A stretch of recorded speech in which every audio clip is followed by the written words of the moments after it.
शहरों से गांव तक, जन जन के मन मन तक, शहरों से गांव तक, छोटे छोटे मुद्दों पर पूछे रोज सवाल, जन जन के मन मन तक, शहरों से गांव तक, जन जन के मन मन तक, शहरों से गांव तक, छोटे छोटे मुद्दों पर पूछे रोज सवाल। भैया जी के इस घेरे में, भैया जी के इस घेरे में, जनता करे कमाल रे भैया, जनता करे कमाल रे भैया, जन जन के मन मन तक, शहरों से गांव तक, जन जन के मन मन तक, शहरों से गांव तक, छोटे छोटे मुद्दों पर पूछे रोज सवाल, छोटे छोटे मुद्दों पर पूछे रोज सवाल। भैया जी के इस घेरे में, भैया जी के इस घेरे में, जनता करे कमाल रे भैया, जनता करे कमाल रे भैया, जन जन के मन मन तक, शहरों से गांव तक, जन जन के मन मन तक, शहरों से गांव तक। राम जानकी बैठे हैं मेरे सीने में, श्री राम जानकी बैठे हैं मेरे सीने में, देख लो मेरे दिल की नगीने में, देख लो मेरे दिल के नगीने में, श्री राम जानकी बैठे हैं मेरे सीने में, राम सिया राम सिया राम, जय जय राम बोलो, राम सिया राम सिया राम, भारत माता की, भारत माता की।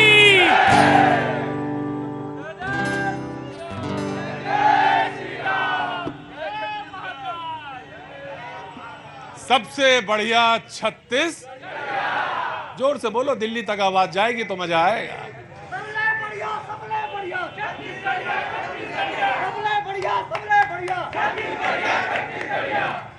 बहुत बहुत शुक्रिया, थैंक यू सो मच।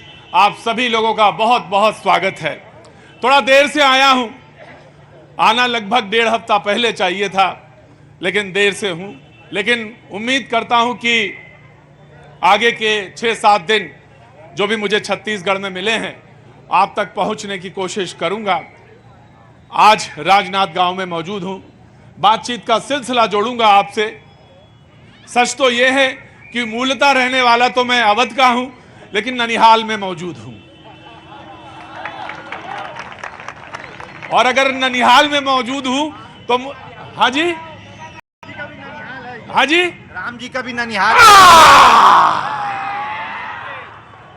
बहुत देर से समझते हैं, लेकिन समझते सब हैं आप। बहुत बहुत शुक्रिया।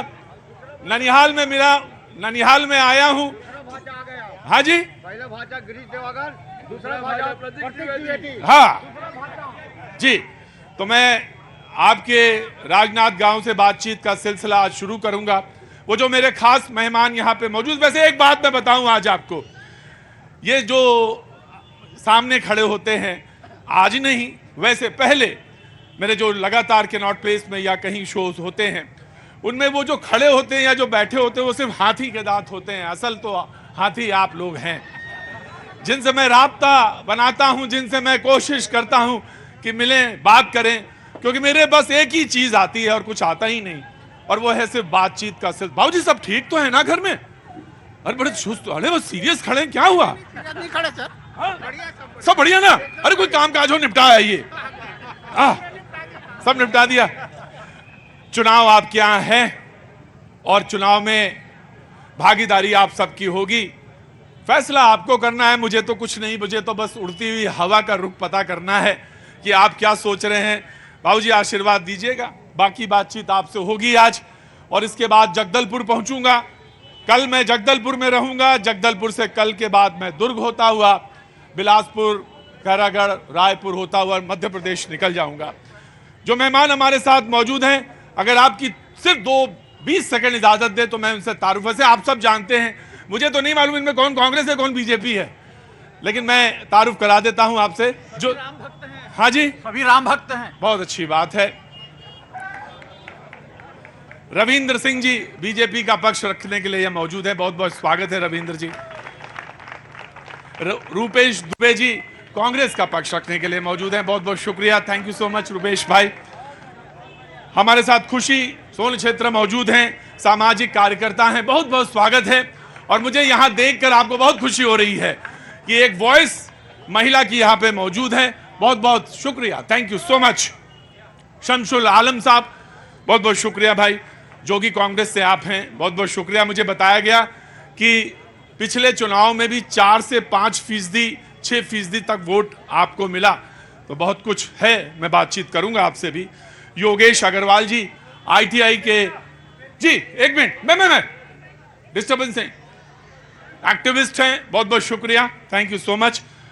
मोतीराम जी मौजूद हैं, किसान नेता हैं। यहां तो सुना कल राहुल गांधी जी ने धान काट लिया, हाँ जी, आज काटा रायपुर में काटा, कल तो कट के चले गए। तो अभी बातचीत का बड़ा मजा आने वाला है, मुझे मालूम है छत्तीसगढ़ में। तो धान की कटाई हुई हो न हुई हो, नवंबर में शुरू हो ना हो, लेकिन नेता भी क्या गजब के होते हैं। जब बनाए जैसे चाहो खेती करो और जब चाहे खेती काट लो। और आप भी कितने भोले होते हो कि देखते हो कि कैसे कहां खेती कर रही है। मैं पहला दावत देता हूं, कांग्रेस की तरफ से शुरू करता हूं, बाकी आप लोग हाथ उठाते रहिएगा और मैं बातचीत का सिलसिला आप लोगों से जुड़ता हूं। वो नन्हे मुन्ने भी आए हैं, बच्चे भी आए हैं, बहुत बहुत स्वागत है आपका, थैंक यू सो मच जी। तो अभी तो सुना नवंबर में कटाई होनी है, राहुल गांधी जी आए और धान काट लिए जी। जिस प्रकार से छत्तीसगढ़ में भूपेश बघेल जी के नेतृत्व में किसानों के लिए काम हुआ, उसी की परिणति रही है कि राहुल गांधी जी आकर के धान का कटाई प्रारंभ किए हैं। 1 नवंबर से धान की खरीदी प्रारंभ हो जाएगी। और जैसे कि आपने कहा कि ये ननिहाल है, तो निश्चित रूप से हमारे पास भी हमारे भांचा हैं राजनांदगांव के, जो कांग्रेस के प्रत्याशी हैं। तो जितने 15 वर्षीय कार्यकाल में जिन्होंने भगवान राम को भुला दिया था, छत्तीसगढ़ में भूपेश बघेल जी के नेतृत्व में कांग्रेस की सरकार आने के बाद राम वन पथगमन की परिकल्पना पूर्ण हुई और आज विश्व मानचित्र पर एक पर्यटन के रूप में स्थापित है। वह परिपथ जहां औषधि युक्त जो पौधे हैं वो लगाया जा रहा है, आने वाले दिनों में उसका लाभ आम जनता के साथ साथ पूरे भारत देश और पूरे विश्व के लोग उसे देखेंगे। अब देखेंगे, आप बाकी सारे लोग देखेंगे। मैंने कहा बैठ जाइए, सारे लोग बैठ जाइए, कि मैंने कहा कि धान की कटाई शुरू हो गई। राहुल गांधी जी ने यहाँ पे धान की कटाई शुरू कर दी। उन्होंने कहा कि खरीद भी 1 नवंबर से शुरू हो जाएगी, बड़ा अच्छा है। आप हाथ उठा रहे थे इधर जी, जी मैं आ रहा हूँ। अरे आप ही तो बिछड़े हुए थे, पिछले कुंभ में आप ही बिछड़ गए थे जी। आ रहा हूँ जी। भाई साहब पहले एक मेरा तरीका है, आपका नाम? विवेक शर्मा। विवेक शर्मा जी, क्या काम करते हैं आप? मैं चार्टर्ड अकाउंटेंट। अच्छा वाह, मैम चार्टर्ड अकाउंटेंट है, बहुत अच्छी बात है। चार्टर्ड अकाउंटेंट है तो सारा बही खाता तो आप ही के पास है जी। जनाब आली बताइए। छत्तीसगढ़ में कांग्रेस सरकार की उपलब्धियां मालूम है? 2000 करोड़ का शराब घोटाला, 550 करोड़ का कोयला घोटाला, नान का घोटाला, सिर्फ घोटाले की सरकार है। जितनी केंद्र की योजना है 20-20, 25-25% कमीशन ये सरकार गुंडागर्दी करके वसूली। गोबर भी, हाँ मुझे मालूम, सुन लिया मैंने, बोलना नहीं जरूरी है, हर चीज नहीं बोली जाती है। गजब का चुनाव है ये और गजब की यहाँ पे समीकरण है, दोनों तरफ से बौछार है और दोनों तरफ से बातचीत का, पहले ये सौगात ले लो, वो सौगात ले लो, धान हो तो धान ले, बस चले तो धान के समय में गेहूं खरीदवा दे। गजब चल रहा है साहब जी। भाई कौन हाथ उठा रहा था जी? क्या नाम है आपका? मेरा नाम ठाकुर नरेंद्र सिंह सोलंकी। इतना बड़ा नाम रखा है, बहुत बड़ा। ठाकुर नरेंद्र सिंह सोलंकी। ठाकुर से काम चल जाता? नहीं चलेगा, नहीं चलेगा, पूरा नाम लेना पड़ता है। सरकार ने कहा है, यहां मौजूदा सरकार जो कांग्रेस की है, कि अगर सत्ता में आए तो जाति जनगणना कराएंगे। हाँ खड़े हो सोलंकी साहब, काहे के लिए बैठ गए? हाँ। मैं ये जो मुफ्त की रेवड़ी बांटते हैं, कौन? कांग्रेस वाले। और बीजेपी, अच्छा कांग्रेस वाले बांटे तो मुफ्त किया, आप बांटे तो बांटते हैं? हम आम जनता है, हमको कोई पार्टी से मतलब नहीं। ये मुफ्ती की रेवड़ी बांटते हैं, किसानों का कर्जा माफ। कहाँ से पैसा लाके देंगे किसान को? कर्जा ला के कहाँ से लाके देंगे? ये पैसा हमारा है, हम टैक्स पे हैं, हम टैक्स देते हैं सरकार को, हमारा पैसा ये लोग मुफ्त में बांटते हैं। आज बड़ा जबरदस्त है। आज हमारे पैनल में चार्टर्ड अकाउंटेंट भी मौजूद हैं।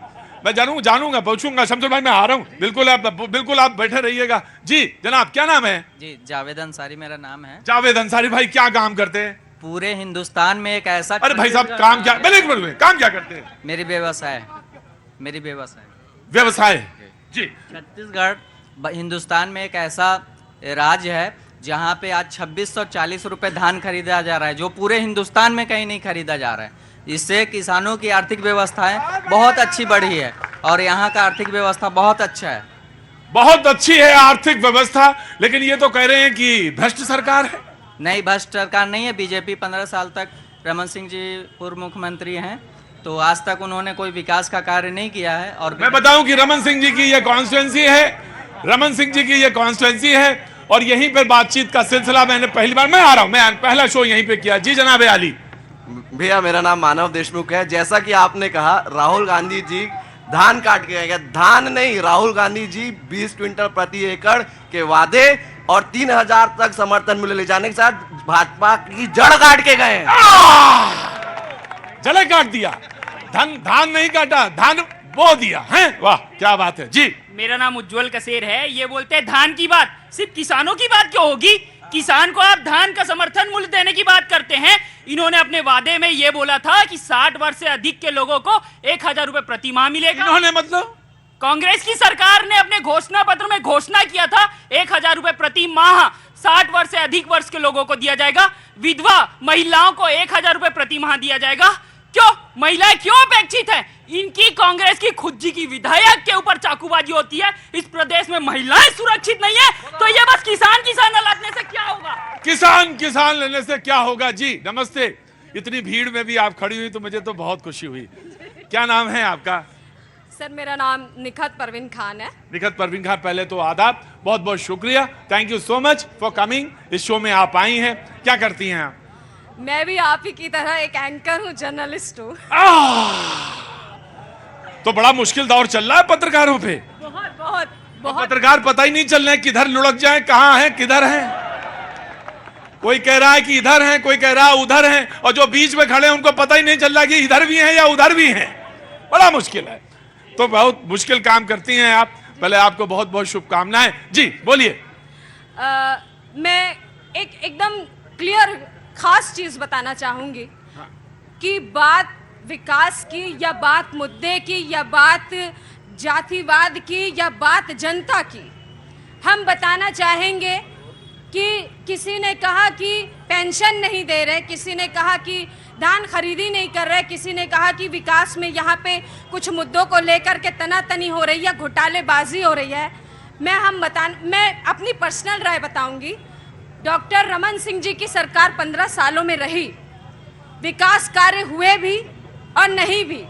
इन 15 सालों में 5 साल विधायकी के भी रहे, उसमें गिनतियां नहीं है घोटालों की। ये मेरी पर्सनल एनालिसिस किया है और आपको बता रही हूँ। 1.5 करोड़ से भी ज्यादा का एक मुजस्समा जैसा आधा फुट ओवर ब्रिज लगा हुआ है राजनांदगांव में, जिसमें जंग लग चुके हैं। वो कोई काम कर... इनका पर्सनल है। मैं चार्टर्ड अकाउंटेंट मौजूद हैं, मैं उनसे जानना चाह रहा हूं मुफ्त की रेहड़ियां बट रही हैं, खजाने पे क्या होगा, कैसे होगा, जनता कैसे समझे। मैं आगे बाबूजी, जल्दी में तो नहीं है? हाँ बिल्कुल जल्दी में ना होइएगा। तो ये जानना चाहती है जनता कौन से असली वादे हैं, कौन से पूरे होंगे या कौन से अगले साल 5 सालों तक ऐसे ही निलंबित रहेंगे। सर सबसे पहले तो आपने मुझे बुलाया यहाँ पे, मैं उसके लिए आपकी आभार। नहीं, आपका हक है, शहर में पहचान होनी चाहिए। और मुझे तो लगता है कि चार्टर्ड अकाउंटेंट जैसा देखा और महिला देखा तो मेरे लिए तो वही बहुत अपने आप में काबिल। शमशुल भाई आ रहा हूँ, परेशान ना हो, ना ऊबना नहीं है ना। हाँ जी आगे आइए। जी थैंक यू। यहाँ पे मैं कोई पार्टी को रिप्रेजेंट करने नहीं आई हूँ कि मैं और कोई कमेंट भी नहीं करूँगी। बहुत कुछ यहाँ पर सुन रही हूँ तो मुझे लगता है कि बहुत कुछ निष्कर्ष सब कुछ आपको यहाँ पर मिल जाएगा। कांग्रेस भाजपा हम बस ये चाहते हैं, हम समाज के लिए काम करते हैं, बस ये चाहते हैं कि एक ऐसा समाज मिले हमें जहाँ सब सुरक्षित हों, सुखी हो, जिस पे हम कार्य कर रहे हैं ज़्यादा से ज़्यादा युवा जुड़ सके। बस यही हमारी एक्सपेक्टेशन है। आप आज जो कार्यक्रम कर रहे हैं उसके लिए मैं आपको ये कहना चाहूँगी कि आप एक कार्यक्रम के अंत में ये निष्कर्ष निकालना चाहिए कि जो आप जो कह रहे हैं ना कि मैं 5 साल बाद आया, वैसा हर बार ही होता है, आते हैं फिर 5 साल बाद आते हैं, तो ऐसा ना हो, वो रेगुलर विजिट हो। और जो भी आप यहाँ बात निकलवा रहे हैं तो उसके लिए कहना है कि ये जो दिल से निकली आवाज़ है ना वो हर दिल तक पहुँचनी चाहिए। हर वीर हिमालय से कोई गंगा निकलनी चाहिए। सिर्फ हंगामा खड़ा करना इनका मकसद नहीं, सिर्फ हंगामा खड़ा करना मेरा मकसद नहीं। मेरे सीने में कहीं या तेरे सीने में कहीं हो, कहीं भी आग पर ये आग लगनी चाहिए। हाँ जी। और ये सरकार बदलनी चाहिए।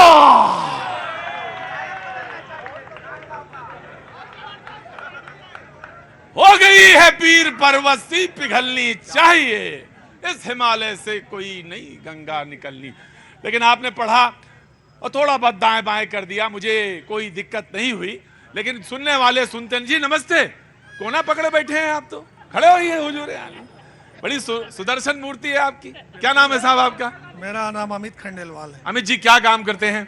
मेरा राइस और पैडी का एक्सपोर्ट का काम है। बहुत अच्छा, बहुत बहुत शुभकामनाएं आपको। चुनाव में बहुत लोगों को प्रेरित करें, लोग वोट डालने जाएं, ये बहुत जरूरी चीज है। बाकी सब होता रहेगा। तो कुछ कहना चाहते हैं आप? बिल्कुल कहना चाहते हैं जी बोलिए। बस डॉक्टर साहब की विदाई करना है राजनांदगांव से। हो गया, बहुत हो गया, 20 साल हो गया उनको, उनकी विदाई तय है। अब उनको वापस ठाठापुर भेजना बहुत जरूरी है। कौन सा पुर? ठाठापुर, वही के रहने वाले हैं। अच्छा, ओ तो वहीं भेजना जरूरी है।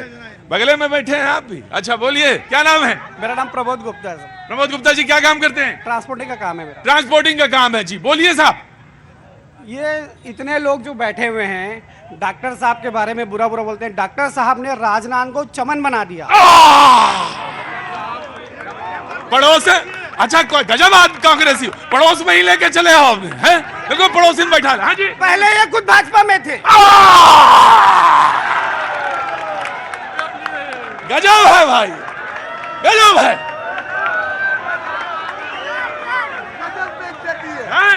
गजब बेइज्जती है इनकी। अंदर आ, अंदर आ। अरे आजा, आजा, आजा, आजा, आजा, अंदर आ जा। मैं तो ढूंढता ही रहता हूँ ऐसे आदमी। क्या नाम है आपका? मोहम्मद वसीम। मोहम्मद वसीम साहब, क्या हुआ? गजब बेइज्जती हो गई जी इनकी। देखो एक बात बताएं, भैया जी कहीं के शो में ना तो किसी की बेइज्जती, ये एक हुनर है। अब भाजपा ही कांग्रेसी क्यों हुए, ऐसा बोल रहे हैं ना, इनके पास ना प्रूफ है ना कुछ है। मेरे दादाजी लगभग 50 साल कांग्रेस में रहे हैं, मेरे पिताजी 30 साल सेवा दल में रहे और मुझे 12 साल हो गया सेवा दल। ये कह रहे हैं पहले आप बीजेपी में थे। इनसे प्रूफ मांगो ना आप। अप्रूव है, बिल्कुल प्रूफ है, अप्रूव है। अरे ये दादा पापा को गिना रहे हैं। अटल बिहारी वाजपेयी की भतीजी कांग्रेस में आ गई, इसका क्या प्रूफ चाहिए?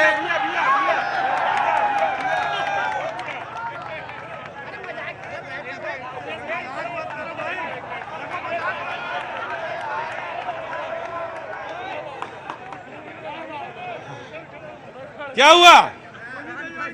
हाँ? क्या बजाते हो? काम करता हूँ। दांत? अरे रखो यार, दांत यहाँ पे कुछ फंसा ही नहीं दांत में। दांत फंसे तो बताएं कुछ। जी जनाब अली, कुछ बोल रहे थे आप? हाँ जी, ये बात कर रहे हैं बदलने की और आने जाने की। इनसे पूछो भारतीय जनता पार्टी का ब्लॉक अध्यक्ष कौन सी पार्टी से आया है? एक मिनट। अबे तुम चुनाव तो नहीं लड़ रहे हो? नहीं। और सबकी कुंडली तुम्हारे ही पास है। मैं तो केवल जो राम को लाए हैं हम उसके साथ हैं। शमशुल भाई जोगी पार्टी से, जोगी कांग्रेस पार्टी से आपका बहुत बहुत स्वागत है।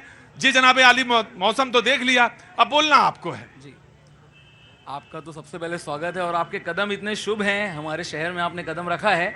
आज हमारे नेता अमित जोगी जी ने सीएम साहब के खिलाफ नामांकन दाखिल किया है। चाचा और भतीजे दोनों तो टेंशन में हैं, साथ ही साथ छत्तीसगढ़ की राजनीति में भी भूचाल आ गया है। अभी अमित जोगी जी ने अपना नामांकन भूपेश बघेल जी के खिलाफ दाखिल किया पाटन से। तो भाई चुनाव बड़ा रोचक होने वाला है उर्जू। चुनाव ही रोचक नहीं, पूरी छत्तीसगढ़। सलाम वालेकुम। कहाँ थे? मैं यही हैं? यही बैठा हूँ, कहाँ? यही तो कुर्सी। यहाँ कैसे आ गए? आपने बुलाया, जो कुछ बात करनी है। हैं? निर्दलीय प्रत्याशी। अच्छा, निर्दलीय प्रत्याशी हैं। अरे जब इतने लोग लड़ रहे थे तो आपको लड़ने की क्या जरूरत थी भाई? मेरे को लड़ने की जरूरत है। लड़ने की जरूरत है? जी हाँ। अच्छा। आजादी के पूरे 75 साल गुजर गए। हाँ। और आज भी लोग, भाई बहन, मतदाता लोग गुलामी महसूस कर रहे हैं। काहे की गुलामी? हमारे रोजगार किसी प्रकार का किसी भी अच्छा, मान लीजिए आप जीत गए तो हो सकता है, मैं आ गया। अगर आप जीत गए तो कैसे चार्टर्ड अकाउंटेंट खड़ी है यहाँ पे, तो आप कैसे रोजगार लाएंगे? मैं रोजगार अपने हक का जो होगा राजनांदगांव के मतदाताओं के लिए रोजगार उपलब्ध कराऊंगा। बहुत अच्छी बात है भाई। मैं तो ये कह रहा था 10 आदमियों के वोट डलवाते तो ज्यादा अच्छा था। कह रहे आप चुनाव लड़ना चाहते हैं तो लड़िए। मैं तो कह रहा 10 लोगों को मोटिवेट करते और कहीं भी वोट डालें, वो इससे क्या, पर वोट डालते। लेकिन कोई बात नहीं, आप चुनाव लड़िए। मैं आपको बहुत बहुत बहुत मुबारक। जी जी जनाब। महोदय जी, राजनांदगांव में ना व्यापार बिल्कुल। अरे भाई चाय वाले ठेला। हाँ जी। राजनांदगांव में व्यापार 0 है, प्लस यहाँ 1% का भी मतलब कि कुछ ना नया धंधा है, न ही कुछ रोजगार है महोदय। मैं खुद स्वयं होकर के राजनांदगांव का रहवासी होकर के मैं दूसरे शहर में जाकर के काम करता हूँ। राजनांदगांव में कोई धंधा, कोई रोजगार नया। रुको। मैं पूरी भीड़ में बस एक ही आदमी तलाशता हूं। मैं लखनऊ का रहने वाला, वहीं का बाशिंदा हूं, लखनऊ का बाशिंदा हूं, और बिरयानी से सिर्फ एक ही चावल उठाता हूं और पूरी बिरयानी चेक कर लेता हूं कि पकी है या कच्ची है। क्या नाम है आपका? जिलाराम साहू। जिलाराम साहू। आगे आओ साहू साहब, आगे आओ साहू साहब। क्या बात है, क्या काम करते? मैं आया, पाजी आया, मैं आगे आगे। हाँ जी, पिछले बार वहाँ पर बात हुई थी। अरे पाजी एक बात बताओ, पिछली बार कुछ हल्के से बूढ़े लग रहे थे, अब जवान कैसे हो गए? क्या बात है। 1.25 लाख से एक नाम से गोविंद सिंह नाम कहा जी। बहुत बहुत स्वागत है बाजी। हाँ साहू साहब, क्या काम करते हैं? मैं प्लम्बर का काम करता हूँ सर। प्लम्बर का काम करते हैं। अंदर आओ यार, तुम्हारे लिए तो मैंने ये सब जाजम बिछवाई थी। आओ। बाकी तो सब ये ना, ये सब तमाशा है। तमाशे में लोग शामिल हैं। साहू साहब आप ही का इंतजार कर रहे थे और मैं तो इसके बाद शो खत्म कर दूंगा। मुझे जरा घड़ी की तरफ बताओ कितना हो गया? 13 मिनट है तो, लेकिन अभी है, वक्त है। ब्रेक पे जाने से पहले ताली बहुत जोर बजाया था, क्या बात है? मैं बोल रहा हूँ सर कि राजनांदगांव में बीएनसी मिल, एक गरीबी लोगों को, एक गरीब परिवार को, मैं खुद बीएनसी मिल का बाप का बेटा हूँ, लोगों को बोलता था कि ये करेंगे वो करेंगे। दुनिया सरकार कहाँ गई? झूठे सरकार, गरीबों का सरकार, ऐसे लोग कहाँ हैं? सरकार कौन सी कह रहे हो ये तो बता दो। कांग्रेस की सरकार। हाँ जी, मोदी सरकार। साहू साहब, पैर में चप्पल नहीं और आंख में रोशनी दूर तक लग जाती है। साहू साहब, तो क्या होना है फिर? मेरे को ना रेवड़ी नहीं चाहिए, बच्चे को पढ़ाया लिखाए हुए को नौकरी चाहिए। गरीब लोगों को आज भीख नहीं चाहिए। 1 रुपये के किलो का चावल नहीं चाहिए, केवल रेडियो टूट नहीं चाहिए, हमको केवल नौकरी चाहिए बच्चे को पढ़ाने लिखाने के लिए। और एक शिक्षा स्तर में मैं चाह रहा हूँ कि शिक्षा स्तर राजनांदगांव को बहुत नीचे गिर चुका है। कितना पढ़ाई किए हैं आप? अब मैं 8वीं क्लास पास किया हूँ बस। ये सर अपना माथा तुम्हारे पैरों में रखता हूं, ये है, इसको दूर तलक ले जाइए जहां तक जाएं। समाजवादी पार्टी का स्वागत। समाजवादी पार्टी टोपी पहचान लिया, यूपी का ही हूं तो पहचान लिया। मैं माथा अपना आपके चरणों पे साहू जी रखता हूं और ये रोशनी दूर तलक लेके जाऊंगा। एक बार बक्सर में कोई मिला था बिहार में, जिसने कहा था मुझे कुछ नहीं चाहिए, मेरे बच्चों को सिर्फ पढ़ा दीजिए। आज यहां पे मिल गया राजनांदगांव में, कहता मेरे बच्चों को बस सिर्फ पढ़ा दीजिए, पैर में चप्पल नहीं है। गरीब बाप की औलाद हूँ, लेकिन बच्चे को पढ़ाने के लिए मेरे की औकात है। मेरे 3 बच्चे आज सेकंड ईयर फर्स्ट ईयर किए हुए आज बेरोजगार घूम रहे हैं, उनका क्या होगा? केवल भीख मांगने की काम है, रिक्शा चलाने की काम है, रिक्शा देने की काम है, यह क्या सरकार है? आओ साहू साहब, आओ साहू साहब, आपकी जगह वहां नहीं है। सच में तो यह है कि टिकट आपको मिलना चाहिए, लेकिन आप तक नजर जाएगी ही नहीं किसी की, और अगर नजर चली भी गई तो मिल भी गया तो चुनाव लड़ नहीं पाओगे। लेकिन एक बात कहता हूं साहू जी, आपकी जो बात है इतनी तीखी है कि लोगों तक चुभ गई होगी, चुभ गई होगी। मैं आपको यहां खड़ा करता हूं सम्मान के साथ, बहुत बहुत सम्मान। जय हो जी। BJP want to say something. सबसे बड़ी बात है, आम जनता के मन में जो दर्द है उसका अभिव्यक्त हुआ है। और क्या अभिव्यक्त हुआ है? राजनांदगांव की कभी पहचान थी बीएनसी मिल, ये बीएनसी मिल बंद हो गई। बंद किसने किया? कांग्रेस के शासनकाल में हुआ। पिछली बार 9 नवंबर 2018 को राहुल गांधी जी आए थे और राजनांदगांव में दावा करके गए थे कि बीएनसी मिल को रीस्टार्ट करूंगा। कल जब आए तो हमने विज्ञापन दिया हर अखबारों में, क्या हुआ तेरा वादा, वो कसम वो इरादा, बीएनसी मिल खोलने का। कहां चले गए भाई? इधर आ जाओ। हाँ लीजिए। और भूपेश बघेल जी ने कहा बीएनसी मिल की जगह जूट मिल खोलूंगा, इनकी सरकार जाने का समय आ गया, अब तो सरकार जा रही है। वो वादे का क्या हुआ? कहाँ गया बीएनसी मिल? कहाँ गया जूट का मिल? क्यों नहीं खुला? राजनांदगांव की जनता पूछती है, क्योंकि 72 मिलों को बंद किया गया था तो वो नरसिम्हा राव के शासनकाल में मनमोहन सिंह की आर्थिक निधि के कारण बंद की गई थी। और उसको कभी दिग्विजय सिंह जब मुख्यमंत्री थे मध्य प्रदेश के, एक बार भी कोशिश नहीं की कि बीएनसी मिल क्यों बंद हो रहा है। जी कांग्रेस विल रिस्पॉन्ड। जी प्लीज, कांग्रेस का मौका है। नहीं बैठिए, ऐसे ना बोलिए, बोलने दीजिए जी। डॉक्टर रमन सिंह जब केंद्रीय मंत्री थे, उद्योग राज्य मंत्री, उनके कार्यकाल में बंद हुआ, उनकी निष्क्रियता का प्रमाण बीएनसी मिल है। यदि वो सक्रिय रहते, और ये 5 साल की बात कर रहे हैं, डॉक्टर रमन सिंह का नेतृत्व छत्तीसगढ़ में जनता ने और राजनांदगांव की जनता ने 15 वर्ष तक झेल रही थी। और इन्होंने भिलाई स्टील प्लांट से बड़ा उद्योग लगाने की बात कही थी।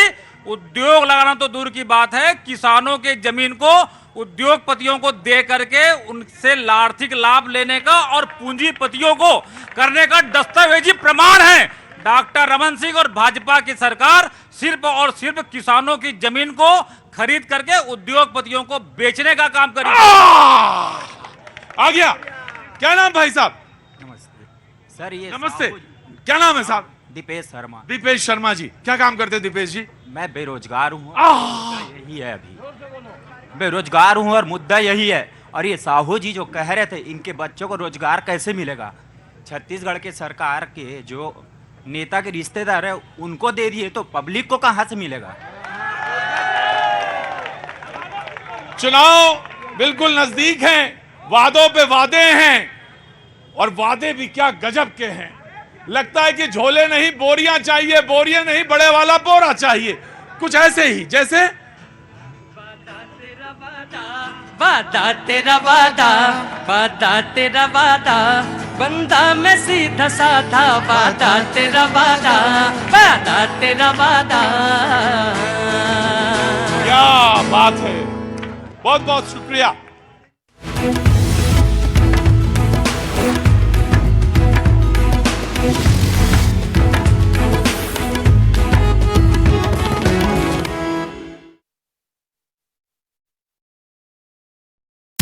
के लड़ाकों की पूरी बटालियन कहां पनाह लिए हुए है?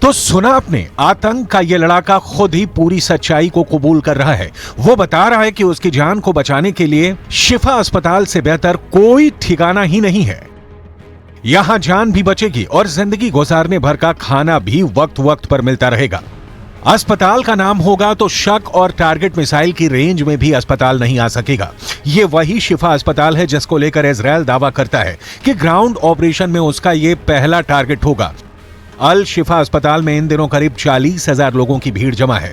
इस भीड़ में मरीज भी हैं, घायल लोग भी हैं, बेघर और बेसहारा लोग भी हैं और इन्हीं फिलिस्तीनी लोगों के बीच छिपे हैं हमास के हजारों लड़ाके।